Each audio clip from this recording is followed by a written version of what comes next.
Qui est le meilleur passeur? C'est parti. De Bruyne ou Ozil? C'est chaud. C'est très chaud. C'est très dur. C'est ce qui se fait de mieux très clairement dans ce secteur-là. La crème de la crème des passes. Dans un peu les 10 un peu à l'ancienne. Je vais peut-être mettre De Bruyne. Parce que Ozil, il a peut-être sur 2-3 saisons du côté du Real et un peu plus aussi du côté d'Arsenal. Mais moi, j'ai plus de souvenirs du côté de Kevin De Bruyne en tant que passeur pur que Ozil, même si Ozil, c'est vraiment le numéro 10 à l'ancienne. Après, là c'est important ce que tu dis parce que tu dis que tu les différencies sur un autre aspect de la passe, donc la longévité. Mais c'est important ce que tu dis parce que comme les deux niveaux passe, ça se vaut, et ben tu prends un autre aspect, on va dire, c'est la longévité de ces passes-là dans la carrière et c'est là que tu départages. Ça, c'est intéressant, je l'explique pour les abonnés. Mais c'est sûr qu'en termes de passes, De Bruyne, ce qu'il envoyait à tout le monde en PL, c'était extraordinaire. Özil maîtrisait parfaitement ce secteur-là, mais De Bruyne, c'est son point fort. Özil, il avait aussi les dribbles, etc.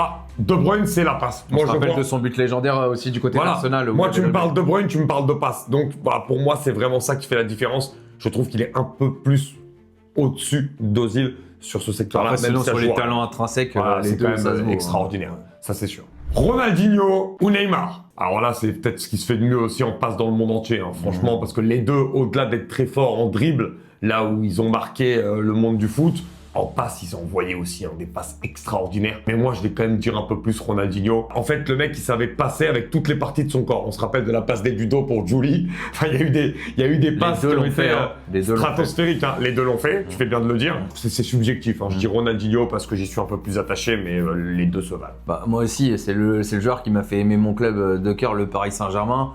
C'est lui qui m'a aussi fait aimer aussi quasiment le football aussi. Mais sur le côté passe, j'ai plus de souvenirs aussi de Neymar, notamment du côté du PSG, du côté du Barça aussi. Donc moi, je miserais un petit peu plus sur Neymar, mais vraiment, là, c'est le caviar. Là. Donc, Angel Di Maria ou Isco Alarcón? Je dis quand même Di Maria, même si je trouve que, attention, parce que Isco, surtout sur une saison, ça a été exceptionnel. Mais oui, je prends sur la longévité, c'est un peu le même aspect où on va peut-être devoir départager comme on a fait pour De Bruyne et Ozil. Mais je donne Di Maria parce qu'il y a une qualité de passe. Non, mais vous regardez la palette en plus. Les passes, elles sont variées, elles sont différentes. C'est extraordinaire. Isco l'a fait, sur un laps de temps beaucoup moins long, alors que Di Maria, pendant 10-15 ans, c'était des caviar sur caviar.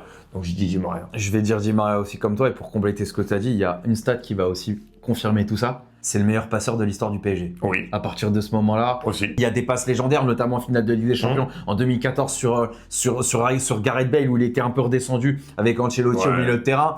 Non, pour moi, son côté aussi, son extérieur du pied, il a une face